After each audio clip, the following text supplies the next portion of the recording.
We went to the Sally house for our first one. That's a very well-known haunted location. I don't know why we went so big so fast. There's pictures that we took of Paula. She was with us. She's my girlfriend. She actually got scratched on the thigh. Did that stay for days or did it go away pretty quickly? It stayed for like 2 weeks.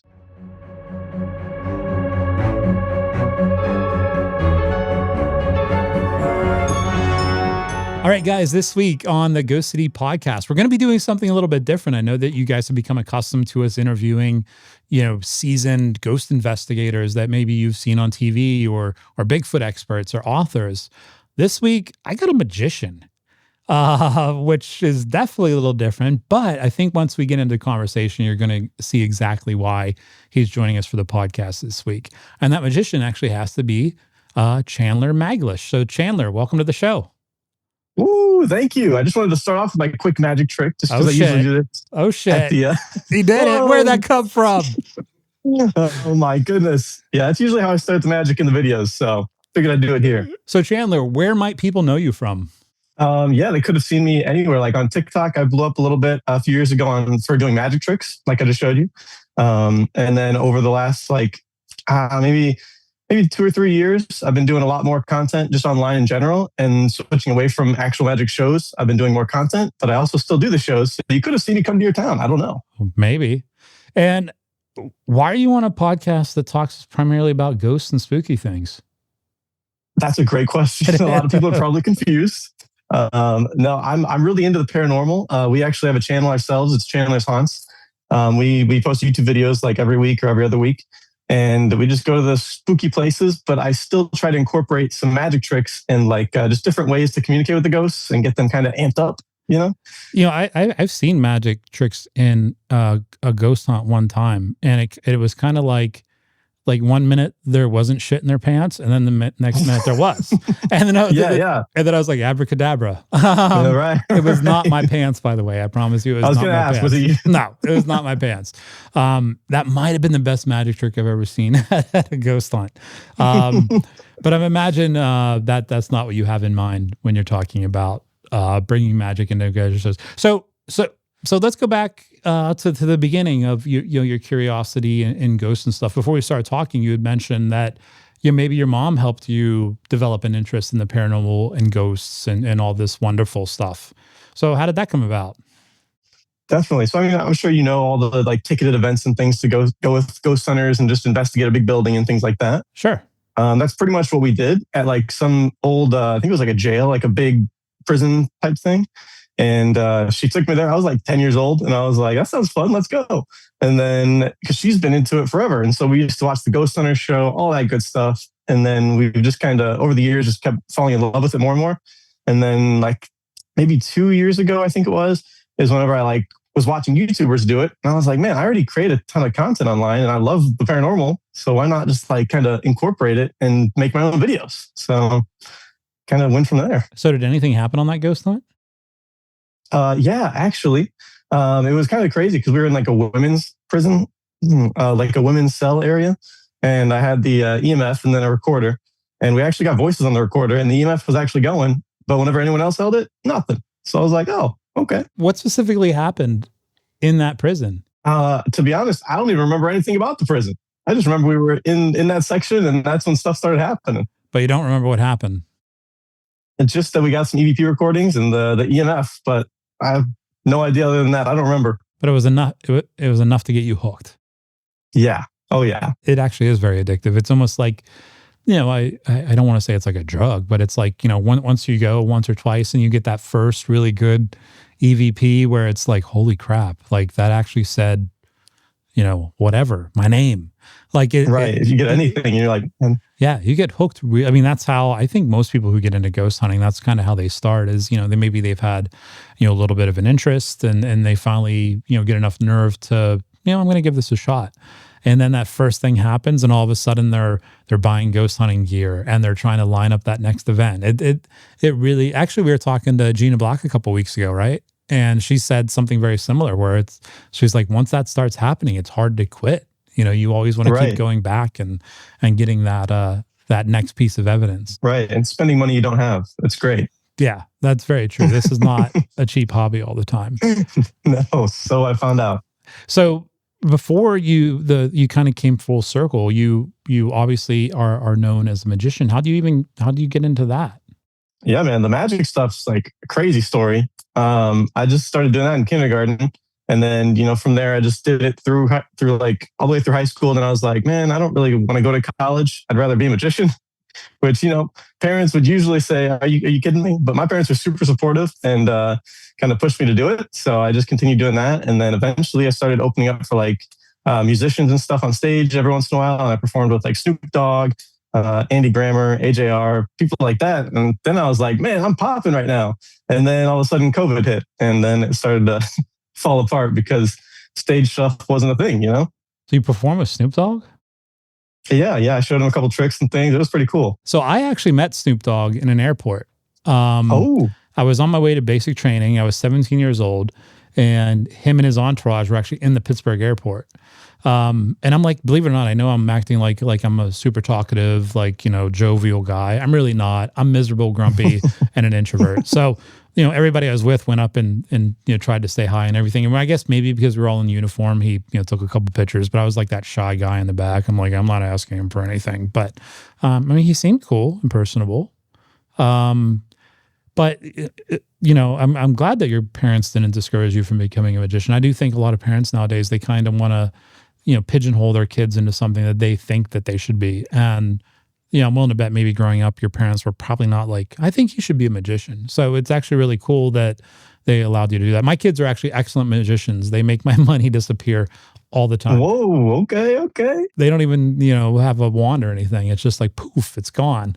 I'm like, so maybe they're magicians in waiting. Right. So what is it about magic that really got you hooked? Because, it's very entertaining to watch. Growing up, I was a huge David Copperfield fan. I'm going to guess maybe you're a little bit younger than me, but back in the day, he used to put on those television specials where once a year, he made, was it the Statue of Liberty disappear and all those kind of things. So it's entertaining to watch, but as a magician and a performer, what is it about it that really, wants you to keep going and honing your craft and getting better and all those things that come along with it? Because it is an art form after all. Yeah, definitely. I mean, it's not easy work either. It's lots of practice and everything like that. But, like you said, like David Copperfield, I grew up with David Blaine being on TV. And so I'd watch all his specials, being in encapsulated like a big ice ball, for X amount of days or whatever, and doing all these crazy feats, but then doing card tricks on the street, And then so I was like, man, I could do that. That sounds fun. So little introvert me, I would go to Chicago sometimes and just go on the street, or I'd go to the local mall and just try to do some street magic, And when people really like magic, it's great. You feel excited to show them stuff, So it just kept amping me up more and more. And then I just was like, man, if I can make a living doing this, making people happy, that'd be sweet, Yeah, that would be. Who else? Penn and Teller was another big one for me too. And yeah. Every time I'm in Vegas, I go to a Penn and Teller show, Penn and Teller show. And that's awesome. And the cool thing, have you ever seen them perform? A little bit. I was helped out with I helped a friend with the the show that they have, the Fool Us magic show. So like magicians try to fool them and stuff. And so I went and helped my friend on the show, and we were backstage doing stuff and all that. But so I've seen a little bit. But you've seen the actual shows? Yeah, I've been to I remember the first time I went to a Penn and Teller show. They have like musicians come out, just kind of off stage a little bit, warming up the crowd a little bit. And I realized, I was like, holy shit, that's Penn. He's playing upright bass. Like he's just out there, like, playing upright bass. And I'm like, but I was confused. Yeah. But after the show, I think one of the coolest things they did, and why I have so much respect for them as entertainers, is that after the show, they kind of like, this is the end of the show, and they run down the aisles, like, out of the theater. And at first I thought that was just part of the show. But then as we're walking out, they literally stood there and shook every single person's hand that was in the audience that wanted to shake their hand and get a picture. And they talked a little bit with each person.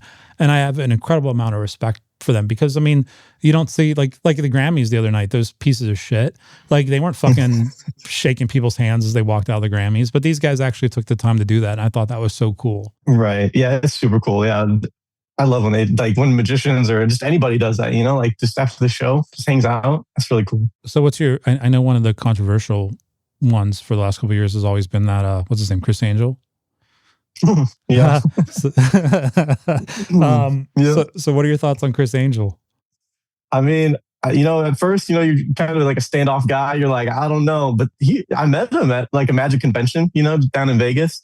And he was super cool. He took a picture and all that. He talked with me, he was like, you guys are next generation, all this stuff. I was like, all right, yeah. Hey, man. That is actually really cool. I mean, I maybe he would even admit, like, sometimes he comes across a little like a certain way, but to hear that he's like that behind the scenes is also really, really cool. Yeah, I wouldn't want to blow his cover, but yeah, he's pretty cool to talk with. He may come off like that, but yeah. Yeah, well, good deal. So then that brings you, not brings you, but now we end up in a place where, your interest in ghosts and hauntings has kind of come back, maybe a little bit more to the forefront than it was before. How did you take that time that you spent when you were 10 with your mom, and all of a sudden as an adult think, I think I kind of want to revisit that. Like, how the hell did that happen? Right. Yeah, that's a good question. Yeah, I mean, just like I said, I was making content already, like YouTube videos, TikToks, all that stuff. And then I started watching more and more YouTubers that were ghost hunting and just exploring abandoned places and stuff like that. And I was like, man, that does seem pretty cool, I wish I could do that. And then I was like, well, I can make videos and then maybe make it a job at some point and actually earn from it and things. And that could work out great. And so that's what I started to do. So as an adult, what was the first place that you went to? Oof, we went to the Sally House for our first one. That's a very well-known haunted location. I don't know why we went so big so fast, but we did. We should have started in a smaller place, trying to get the feel of things and stuff. But our first one was like, let's go here. Yeah, jump in with both feet. If you're gonna do it, do it big. Yeah. So you decide, okay, I want to make content. We're gonna go to the Sally House, and you did. So I guess the next question is, what happened? Yeah, well, I mean, we did our best. We did have a lot of activity. And actually that night, it was pretty crazy the way it lined up, because we went downstairs, there's like the whole creepy basement aspect of it. I'm sure you've been there or seen it, or... I've seen it. I've actually never been there, but I do know quite a bit about it. Gotcha. Yeah. So there's also like a pentagram in the basement. It's like painted over and covered up type of a thing. I think every basement should have a pentagram. And so, yeah, that's what I'm saying. It could be.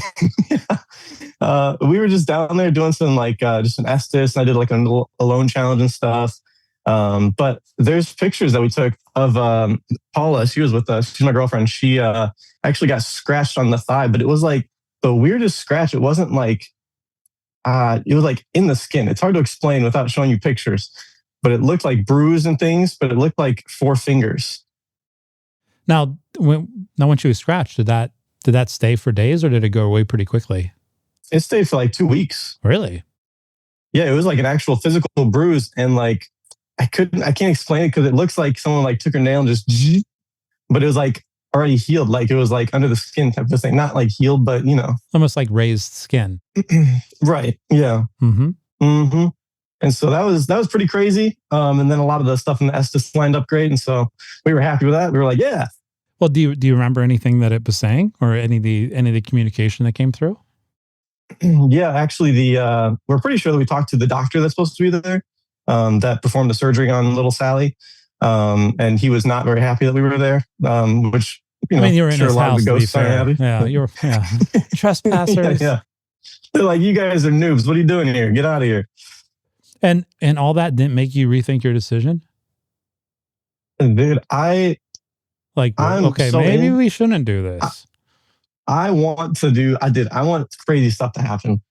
Like, I believe in it 100%, but I'm just like, man, if I could capture something like crazy and show people, like, so to basically prove to everybody else, that doesn't believe, because I believe 100%, And so whenever I take some of my friends that aren't, believers or something like that, and then they start to believe after one night, it's like, man, awesome. Yeah, you can definitely make believers out of people by taking them there. I don't think you're going to have much luck convincing people online, though.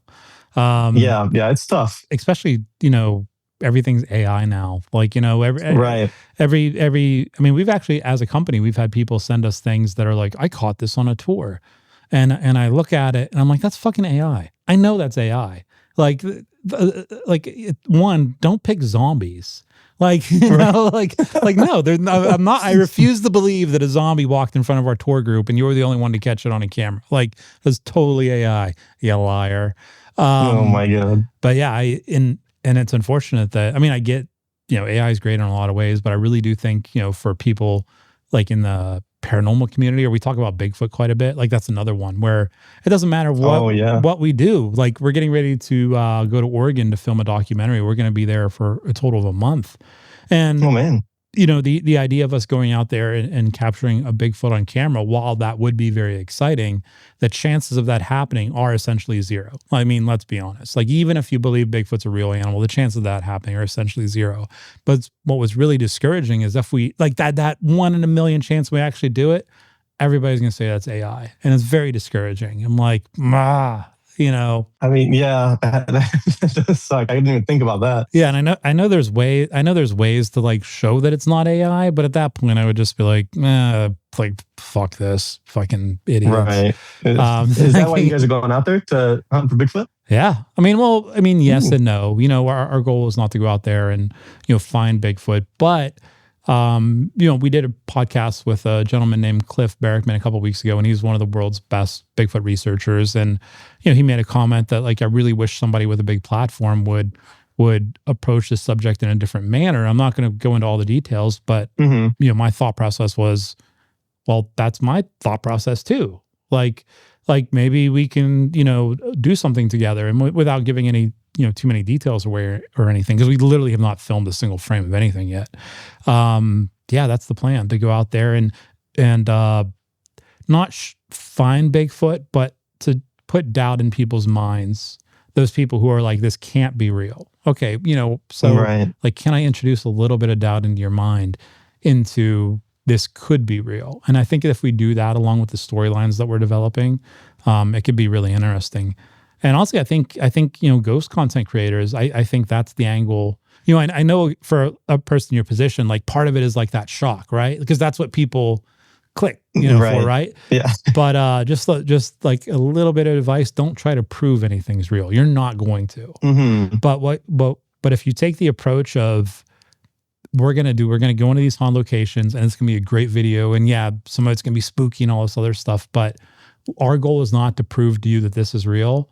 You're going to find that the audience will take what you're doing more seriously, because when somebody says, I'm going to prove to you this is real, they automatically become defensive, right? Yeah. But if you just say, like, hey, here's what happened, you make up your own mind. But if you do it in a manner that's actually backed up by, the facts of what happened, and you try to eliminate any other conclusion, you will start to chip away at people where they'll start to admit, okay, maybe I don't believe in ghosts yet, but I respect the way that you did that.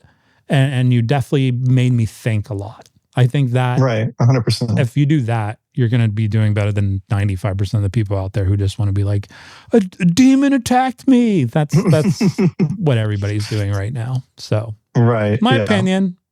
I don't have the magic. Sure. I don't have the magic formula. Wink, wink. But so the Sally House. So obviously that was enough to keep you going, between the EVPs that you got, the scratch that your girlfriend got with the bruising, and you go home and you decide, I think we should do that again. Right? Yeah. And everyone's on board. So let's do it. So where else have you been that, you found really interesting, or maybe you had a lot of activity? What are some of the favorite places that you've investigated? It's a good question. We've gone mainly in like the Midwest, and then down in Florida, because that's where she's at. So we've traveled back and forth, and I take some of my friends as well. Just when she's down in Florida, I take some friends that are up here by me. But we've gone to like the Madison Seminary in Ohio, and the Fairfield Infirmary in Ohio. Those two are great places. The Indiana State Sanatorium is crazy. If you guys haven't been there, you should definitely check it out. So where are you at right now? Oh, we're actually getting ready to open up in Indianapolis in a couple months. Ooh, nice. We like to do ghost tours in Indianapolis. That's one of our new markets this year. That's awesome. Because there's a lot of history there that a lot of people don't realize. Yeah. So you're really close to Ohio too. There's a really great place if you ever get a chance to. It's the Mansfield Reformatory. It's where they filmed Shawshank Redemption. If you ever get it, because that's not too far from you. If you ever get a chance to go there, I highly recommend it. Yeah, I need to make just a day trip, honestly, and just like check it out because it looks great. Like it looks just amazing in there. Yeah, we're thinking about possibly doing something there at some point this year. If we do, we'll let you know. But I've spent more than a few nights at Mansfield Reformatory, and it's definitely one of the most haunted places I've ever been. I think I told the joke on a couple podcasts ago. It was the first place a ghost ever called me a douchebag to my face, which is a true story, by the way. I was leading a group of people through a hallway towards solitary confinement, and right in front of my face, this voice goes, douchebag. And everybody in my group heard it. Like it was auditory. It wasn't an EVP. And, wow. Aside from that initial, like what? I kind of look back and I'm like, well, sometimes. All right, let's keep going. And yeah, well, it's great when other people hear it too, and they're just like, what was that? Yeah, but I would like it if they were a little bit nicer to me. Like it could have been like, hey, this guy's actually not a bad guy. Like, can you announce that to the world? Like, hey, like underneath all his fat, he's actually a really buff dude. Like, can you say that? Like, Monty's a douchebag. It's like, come on, ghost. And by the way, there has to be a clip that you pull out. Underneath that fat, he's really a really buff dude. I think the world needs to know that about me. Looking slim, Tim. I had food poisoning about 2 weeks ago and I lost like 12 pounds. Man, I feel like, I'm skinny. I'm skinny now. Yeah. So that's the secret. Okay. Yeah. You just got to get viral infections right after another in your gut and, great. Puke and, the other thing for 2 weeks. Yeah. Yeah. Who needs Ozempic? You just need the rotavirus. Right. Easy. So to get back on topic here. So, when I was talking with Carissa before, we got on, us started talking, she mentioned one of the things that you've been trying to do on these ghost investigations is bring elements of magic into it. Now in my head, like I'm imagining you in the middle of a room, like, pick a card, any card. It's might not be that, probably not that. So one, how are you doing that? And two, what are you hoping to accomplish by bringing magic into ghost investigations? Well, to be honest, like the very beginning of our whole endeavor to jump into it, type of a thing, I wanted to bring magic into it somehow, just to like separate myself from other ghost hunters and maybe bring something different that the ghosts haven't seen before. And so I was like, I could bring some magic. And so it is actually difficult to find good tricks to do on camera as well as for the ghosts. So to make sense, sometimes you can do a card trick. You just kind of have the camera person maybe call out stop and then the ghost will remember the card type of a thing. But other times, I do more like visual type stuff, I guess, where I take like a big box and I was at a jail with John Dillinger. He was held up there for a little while and stuff, and there was some deaths that took place there. So I took like this big box, clear like plexiglass box, and it was like it was for a trick where I was like, "Hey, it's like bank robbers here," and then like a ton of money, So then you go and try to get them to react to it. Either go touch the REM pod if you like the magic trick, or tap the bell a couple times, or use the rods, the dowsing rods or something like that to let us know. And usually they'll give us a good answer, but lately it's been like 50-50 if they like it or not. So, or if they were even watching. You're getting shut out by the ghosts. Yeah, it's pretty rough sometimes. It's just silence for like a good minute and I'm like, oh, okay. Well, I mean, if it brings you any comfort, there's usually a lot of silence in ghost hunting. Yeah, that's true. Yeah. So I don't think it's really a reflection on how well your magic's going. I think it's just the nature of the beast, ghost hunting in general. Yeah, luckily the people in the comments enjoy the magic, so that works out. There's one trick that if you can figure it out, you'll become the biggest paranormal YouTube star in the history of paranormal. And it goes like this. Let's hear it. It goes like this. You come up with like a magic word or whatever. And like when I say this magical word, you're going to appear. Abracadabra-ghostus. And if you can get that ghost to appear, like that's the one you got to figure out, man. I'm telling you right now. You figure that one out. That would be pretty sick. Yeah. I can't really help you out with that one though. I don't know that I've tried it using magic, but I definitely. Well, if you think of a way, you let me know. Screw you. If I think of a way, I'm doing it myself. I'm taking the credit. No, I'm like, yeah, I'm not going to give it to you. I'm going to do it like, I'm Tim Nealon. Watch this. Poof. I'm going to be all up in the comments. I taught him. Yeah, sure you are. And I'm going to bring the receipts. I'm just going to take credit for everything you do from now on because of that. I'm totally not. I'm just fucking with you. So, aside from magic, one of the things that often gets associated with magic is kind of like, the mental tricks, right? Supposedly magicians can read your mind and, all that kind of stuff. You know that stuff before. Maybe there's an angle there because a lot of people think that ghosts can, I don't think read your mind is the right way of putting it, but because everything is energy, there is a lot of people in the paranormal field, or at least some, that believe that ghosts can almost know what you're thinking. Like, have you ever thought about that? Where it's like, I'm gonna write something, and then I'm gonna, show it to the camera, and then burn it, and think about it, and maybe get the ghost to say it as an EVP or something. I don't know. That's a cool idea. Yeah, so there was something recently. We went to the Bell Mansion. It's in Fort Wayne, Indiana. It's closed down now, unfortunately. I think the theater behind them bought it.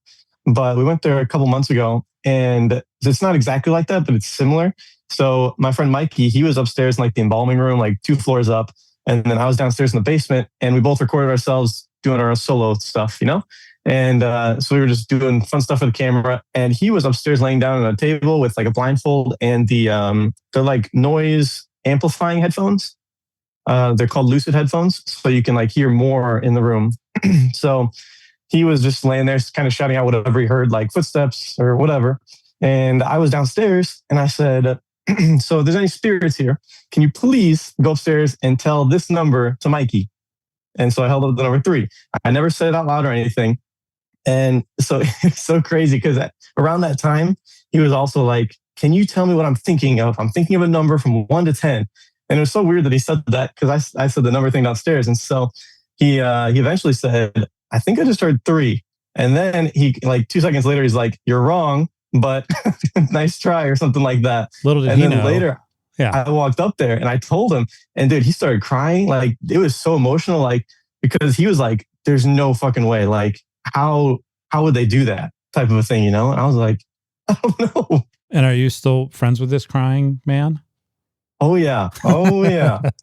Yeah, no, he goes to most of my investigations with me. Paula doesn't go. So yeah, we're dude. And sometimes these things get heavy, like when something crazy happens to you and you're just like, man, I am really a believer, I actually suggested that you should not have been friends with him for crying. But if I'm honest, I've actually had tears on a couple investigations too that got really emotional. There was one I've mentioned a time or two before at Trans-Allegheny where, at the end of the night, we were interacting with, through EVP, we could tell that they were kids. And, we did one of those like, hey, we got to go. And there was a little boy and a little girl that, one of them said, please don't go. And the other one said, we're lonely. And I have kids. So for me, that was like, oh my God. Right. And you start to tear up and you're like, that's one of those things, not a lot of people talk about when it comes to paranormal investigation. They go in and, thinking it's going to be all fun and games and not realize that, you can sometimes find yourself in a position where it really does start to emotionally, psychologically impact your life after a while. Right. Yeah. It's not always fun and games. We used to do variations of, kind of what you're describing with, the idea of like holding up 3 fingers or whatever. But what we would do is we would use a whiteboard, and we would like put math problems on the whiteboard, like 1 + 3 equals. And then we'd be like, hey guys, like, what is this? And, not every time, just the nature of trying to get EVPs and stuff, it might have happened, maybe 1 out of every, I'm totally making up a number here, but maybe 1 out of every 15 times you would actually get an answer that actually solved the math problem that's on the board.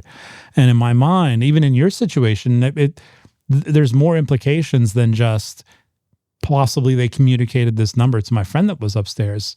You dig a little bit deeper, and what that is saying is that assuming that was a ghost, assuming that they actually saw you hold up 3 fingers and told your friend, that means that they can see, right? Right. And when you start thinking about that, that's actually really weird. For me, it's like, I already have issues with going to the bathroom. Like I don't even like my wife being in the house when I do it. Now I have to worry about ghosts. Yeah. Watch me do my thing. But the other interesting experiment that we did that was similar is then we started using colors. Like we would literally just, make an orange circle on the whiteboard and we'd be like, hey, what color is that? And once again, not too often, but every once in a while, you would get something that would say like orange when it's orange or blue when it's blue. And that in itself, crazy, yeah. And that in itself, yeah, it is a little crazy. And the first time it happened, we're like, no fucking way.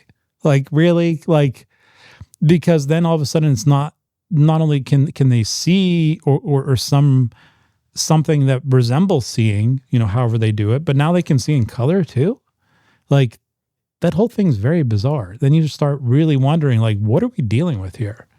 I know. And then you want to know more, but they can't like just give you a full-on conversation. Yeah. And then when you ask them specifically, like anything that might give you insight into like where they are or what they are or anything, like then it just goes silent. Yeah.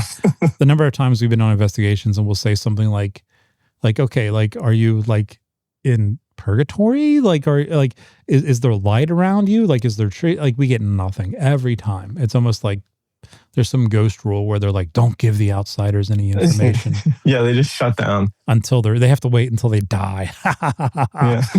And it's like let them find out on their own. Like, I don't want to wait until I die. But has there been any moments for you when you've been doing this ghost investigation that kind of, you mentioned like the number 3 thing, but has there been anything else that's happened where you're like, I have no explanation for this at all. I don't know how this happened. What just happened? Yeah, I mean, there's been a ton of things where you hear something crazy and you try to replicate it or something, you can never do it. Or there's like loud banging on a door and you're just like, I have no idea, But there was one time I was at Pine Lawn Manor. I don't know if you guys have been there or not, but I have not. Our camera literally like turned itself. And I tried for the life of me for like 20 minutes trying to figure out how this camera could like move on its own. It's like something was wiggly or wobbly. And it literally was looking down the hallway. And then after like 10 minutes of us being in a different room, we were filming ourselves and stuff. And we come back and, the night vision camera, I could watch it back later and be like, oh, wow, it slowly just turns. But like my friend was like, did you set that up wrong? And I was like, what are you talking about? And he's like, it's facing the wall, you idiot. And I'm like, no, I didn't do that. So it's just like little things like that. But never anything like, I guess, I've never like seen like a full person standing right in front of me. I've seen shadows and stuff like that. But, the camera was probably the coolest thing. I was like, oh, that's crazy. Because like you can physically see it turn. Like, it's like recording and it's just turning. Yeah. Those unexplainable things are very interesting. I actually have seen what looked like a person standing in front of me in I don't know how long I've been doing this, almost 20 years. And the number of those years, I was doing this a lot. It's only ever happened twice where I looked up and, that semi-translucent kind of, and there was a person standing in front of me. And, as somebody, as a quote unquote ghost hunter, paranormal investigator, like that's the goal, right? But when it actually happens to you, it doesn't feel like that's the goal anymore. It's like, literally, it's like, on one hand, it's like, yeah, even right now, as I sit here today, it's like, yeah, I wouldn't mind having that happen to me again. But then when you think about it for a moment, you're like, but do I really? Because it's not even the frightening aspect of it, because it was frightening, when you're in a dark room and you look up and like, there's the detail of a person, that is not a comfortable, good feeling. And you do wonder, it's like, okay, as an investigator, it's like, sure, I would love to experience that again, but you're always like, but do I? Like, right. I don't know. Maybe the camera thing, we've had similar things like that happen before where, things have just moved, whether it was a camera on a tripod or, something sitting on a table, whatever is going on, whether it's a ghost doing the movement or some other force that we're not even thinking about. That stuff's not terribly uncommon on paranormal investigations, but it is really cool when it happens. Yeah. Yeah. So, going forward, what is what's your goal with all this? Like, what's next? Is this something that you're going to be? Are you hooked and you're going to be doing this for a while, or is this just more of like a side project for you? Yeah, no, I'm pretty hooked. I mean, this is like my main my main gig right now. So just creating content online and stuff, trying to keep it funded, as well as just going to these places because it's not cheap to rent out all these places. As you know, obviously. So yeah, I mean. So not to interrupt you. So I just had an idea. And I've had a lot of energy drinks today, so you're gonna have to excuse like my frantic energy here. So I actually think that I might have an idea for you on like an angle or maybe like every couple episodes to do this. This actually might be really interesting because you are a magician, so you kind of know like the tricks of how things are done, right? Like, yeah. Now I will tell you that there are. I don't want to use the word a lot, but I guess I could say there's more than there should be. There are more than there should be when it comes to channels who fake a lot of this ghost hunting stuff. What could be really interesting is if every once in a while you put out an episode where you show how that's done. You know how Penn and Teller, they did that where like we're going to show you how they do the magic tricks. Like you could become the most loved and most hated man in the paranormal field at the same time by not exposing individual people, but just saying like, hey, we've seen this in videos and stuff before. And as a magician, I'm going to break it down for you and show you how it's done. Like, as in like exposing some of these more common ways people fake hauntings and fake evidence and stuff like that. That actually might be very valuable to the ghost hunting community. Yeah, that's a cool idea for sure. Because you're blending that magician part of you. Not that they're doing magic, but they're purposely fooling people. Which, I mean, come on, that's what magicians do. Like right. Like we're gonna fool you into thinking that this is real. So I wouldn't call what they're doing magic, but that might actually be very interesting. Yeah, true. I mean, they're still tricking you, Yeah. So, I mean, yeah. So you're the perfect, you are literally the perfect, because you're the only magician / ghost hunter that I know of. You might be the perfect guy. Yeah. To like, I'm going to show you how they did it. Like, oh, there's that clip where his jacket was being pulled on. Let me show you how they did it. You know what I mean? Like, yeah. Yeah. And I'll hold up fishing line. I'll say, you see this stuff? No, you don't. Right. It's fishing line. Yeah. Like stuff like that. You might make a few enemies, but trust me, enemies are good. By the way, I totally interrupted you when you were explaining what you're going to do because I can't shut my stupid mouth. No, you're good. I don't know where I was, but yeah, it's somewhere. The idea that, you're going to continue making content like this. So yeah, I mean, so as we've been doing this, like, I'm just trying to discover more and more ways to be different. Like you said, like that idea or on like Instagram and TikTok and stuff and YouTube shorts and stuff. I've been posting like these videos where I take like white girl music and I walk through the building and I kind of sing it to them and they, just kind of do some jams with them. You're going to have to do some explaining here. What the hell is white girl music? So you can take like Taylor Swift, for example, some of the oldies, maybe, some Paramore, things like that. You just kind of take some Katy Perry in there, you just kind of have it on your phone and just kind of walk through the place and just get the spirits amped up a little bit. And dude, I tell you what, like after maybe like an hour or two of not much going on, and then I do that, or if you play like even some of their music from their time, there was one night it was just dead inside this mansion we were in, and then I played some like old 50s music, and dude, it spiked up like crazy after that. I was like, holy cow. So after that, I started doing the white girl music and just started doing like more viral trends like that. It was working. It's pretty good.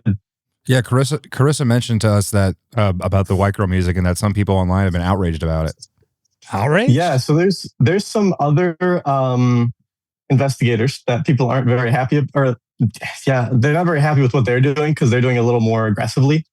So they kind of took like my nicer approach and kind of are a little more aggressive with it, trying to get the spirits really going. Like Slipknot and or a lot something? of people aren't like, they're like yelling and stuff like that. Things that are just kind of yeah. So it's their style now. But I mean, taking it, just walking through nicely. They've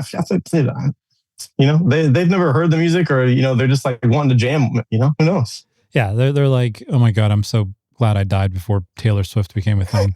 Whoa! I'm a Swiftie, buddy. Well, I'm not.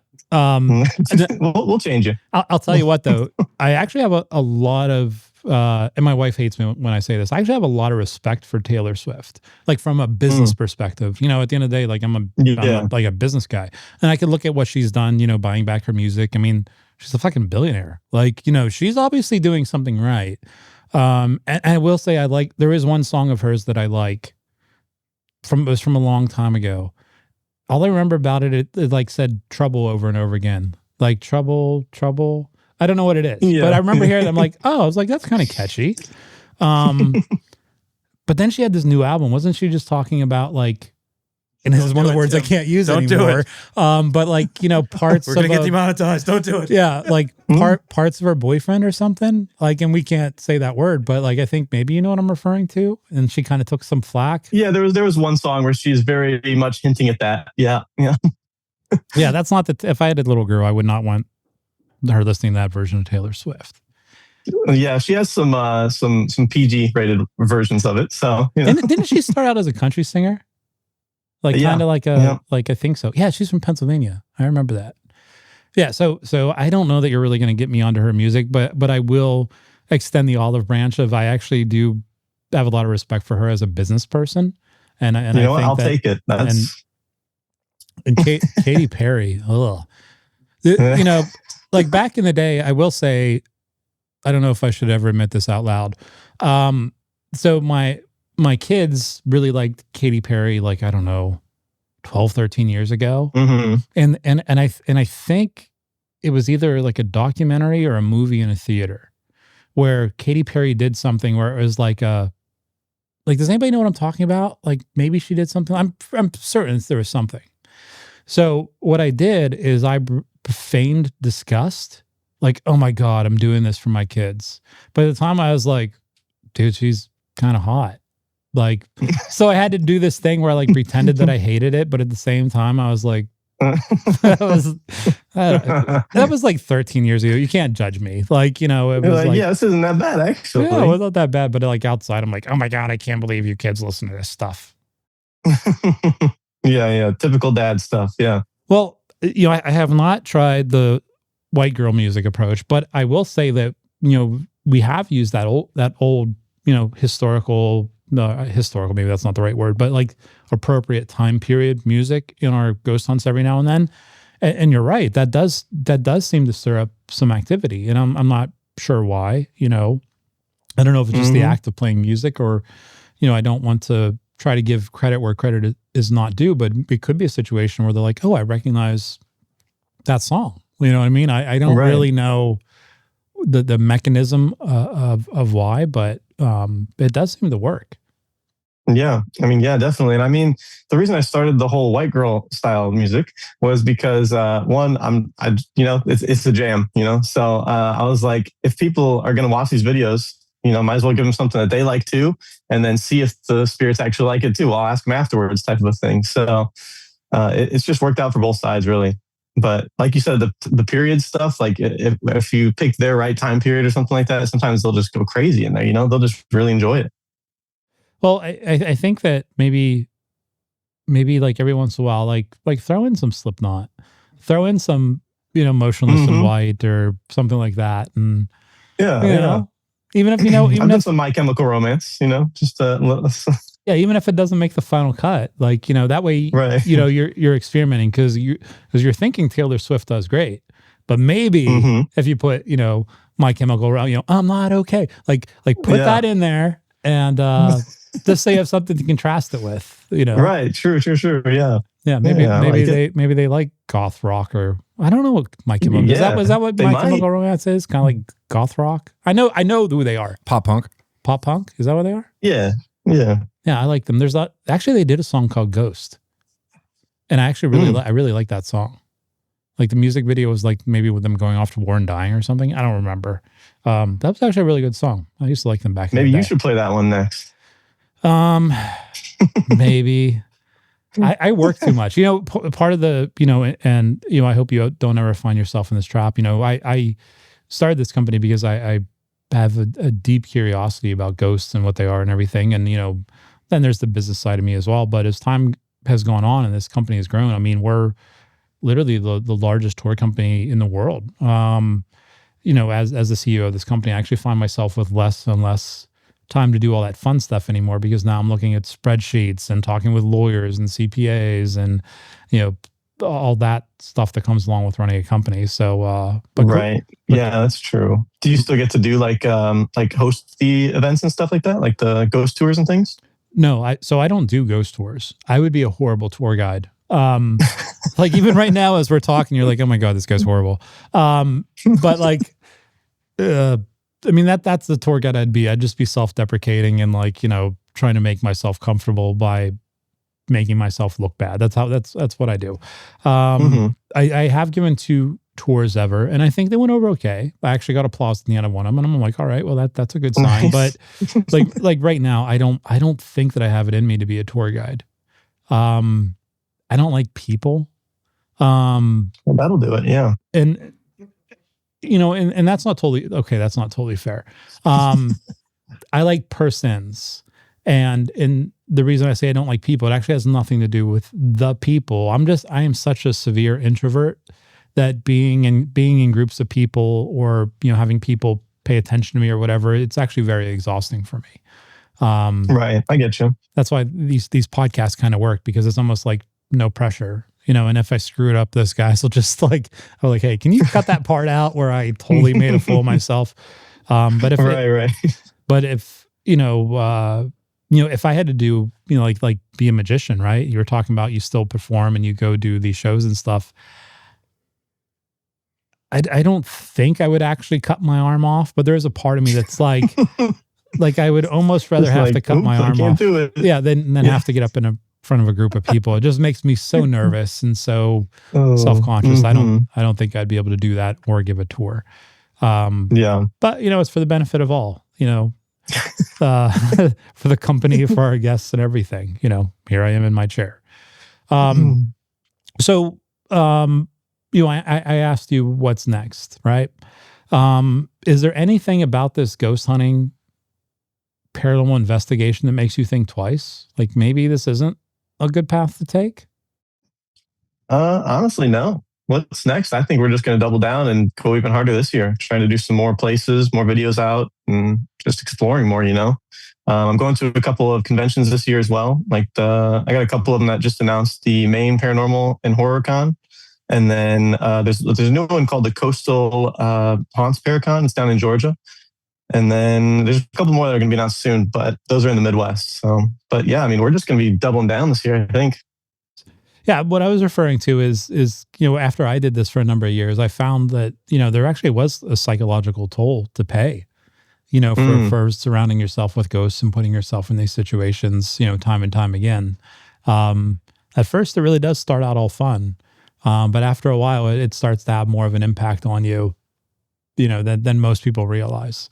So as somebody who's been doing this for a long time, that's what I would say. Just I don't believe in like protection spells and, cleansing yourself or any of that kind of stuff. But I will say, be careful. This doesn't always, it's not always fun and games. Right. Yeah. But maybe, I appreciate it. Yeah. But maybe again, that's what you're hoping to get on camera. Not the fun and games, like. That's true. Yeah. There's also a big paranormal conference going on at Penhurst. Are you familiar with Penhurst? Oh, yeah. Yeah. So I think that's what, do you know, is that in May, I think, guys? I think so. I don't need a specific date. In May. Yeah. If you get a chance, there's going to be a ton of like that is the one on the East Coast where like all the paranormal celebrities, everybody's at this one. So if you get a chance to make your way from Indianapolis over towards, it's not too far from Philadelphia, I would highly encourage you to try to attend that one. We're going to be there. Oh, cool. Are we hosting the celebrity ball? Or are we just like, what's our deal? I don't even know. Like, I have a meeting with Carissa about it tomorrow. Yeah, we're doing something with the. We're doing something. Yeah, with the celebrity ball. So, it's you're gonna be with a lot of people. That's what you said. Yeah, but so here's how it's gonna work, right? Like, like if I have to say anything, like I'm actually good at that in small doses. But like I can do it. Like I've actually given speeches for. I think the biggest speech I ever gave was like for 2,600 people at a convention center. And I'm fine with that because one, I'm kind of in my element a little bit. Like I know what I'm talking about, But the moment I'm done, I'm one of those guys, like I'll go grab a glass of wine or whatever, and I'm going to hide in the corner and pull my hat down and hope nobody comes and talks to me. Right. Yeah, that'll be me. But if somebody comes and talks to me, like I'll be personable. It's just exhausting, and that has nothing to do with them. It's just, that's the way, a world-class introvert's brain works. Like you need that time to, go be in a quiet place and kind of gather your energy again. But, yeah, definitely. It is what it is. That's why I can never be a magician, even though I did. Like I said, I founded Magic Club in high school. So it's one of the worst pictures of me ever taken. Every club in high school has to have like their picture taken, like the club, and it goes in the yearbook. Yeah. So I think I was able to get like, I don't know, but like between 8, 10, maybe 12 guys to join Magic Club. So they're all kind of like, in that half circle pose with the club leader, teacher in the back, and I'm in the front, like on one knee with the cards spread. Like if oh man, we got to find that picture from my mom and get her to send it. Do. Yeah, we got to get that picture. It's the dorkiest picture of me ever taken. I'm like, spreading the cards and yeah. But at the time, I was super into magic. I was buying, magic books. I really liked sleight of hand. Especially as a poor kid growing up in Pennsylvania, I couldn't really afford anything elaborate. But deck of cards isn't cheap. I shaved my own cards, made my own Svengali deck out of a bunch of different decks. But it was always a lot of fun. So Chandler, if people wanted to learn more about you or where they can come see what you're doing, where would they find you at online? Yeah, they can find my ghost pages at Chandler's Haunts on pretty much every social media, and then like the tag, like your account name, Chandler Haunts. Yep, Chandler's Haunts. That's all you got to type in, and then you'll find me. Or if you want to watch the magic tricks, you can type in Chandler Maglish, and you'll find all you need to know right there on anything. So Chandler's Haunts or Chandler Maglish. And then if you guys want to actually meet me, I'll be at the conventions, like I said, and I'll show you guys some magic tricks at the booths and stuff that we have set up. So what's the next convention that you have that you're going to? If I had a calendar in front of me, that would be. Well, is it on a page somewhere? Yeah, I'm going to put it on the website. It's just chandlershaunts.com is where it'll be. But yeah, it'll be either the main one or the Georgia one, I think, is the first one. So. All right. Well, we're going to put those in the show notes down below. So if anybody's listening, just click that little, what does it say? Read more? Something like that. I think that's what it says. Read more. Yeah, read more. Yeah. And you're going to have all the links you need for Chandler and following him online. All right. Well, it was great talking to you, Chandler. Actually, like I said, it's actually turned out a lot better than I thought it was going to be. No offense. Because like I said, at first I was like, no, you can't take that the wrong way. Because at first I was like, like I said, it was like a magician. But no, I actually really enjoyed our conversation. If you're going to tell, it was a lot of fun talking with you. Good deal. And I'm excited to see that picture, to be honest. So me in the Magician Club. Yeah. I'm totally photoshopping that bitch before we put it online. I'm going to give myself bigger muscles. I think when I graduated high school, believe it or not, looking at this fat piece of shit body I have now, I think it was like 130 or 140 when I graduated high school. Nice. Yeah. I bulked up in the wrong way. So it's not even going to look. Actually, sometimes people from high school they'll run into them at Walmart or whatever now, and they're like, "No, you're not Tim Nealon. Like you do not look anything like you did in high school," and it's never in a flattering way either. No. All right. Well, I'm not going to take up too much of your time, Chandler, but I really do enjoy speaking with you and the reason I said this went a lot better than I thought it was going to be is because I actually had a lot of fun speaking with you and hearing about your experiences. And like I said, maybe at first I wasn't connecting the dots, but the dots are connected and I had a really good time chatting with you. I appreciate you guys having me on here. Thank you so much. Yeah, no worries. All right. Well, you get back to your day. I'm going to do the same. And thanks for joining us, Chandler. This episode was brought to you by Ghost City Tours, your guide to the haunted side of history in over 25 cities nationwide. From restless spirits to unsolved mysteries, our tours bring the dead back to life. Book now for a haunted city near you at ghostcitytours.com. Be sure to subscribe to the Ghost City Podcast on YouTube, Spotify, Apple, and wherever you get your podcasts. And remember, stay spooky.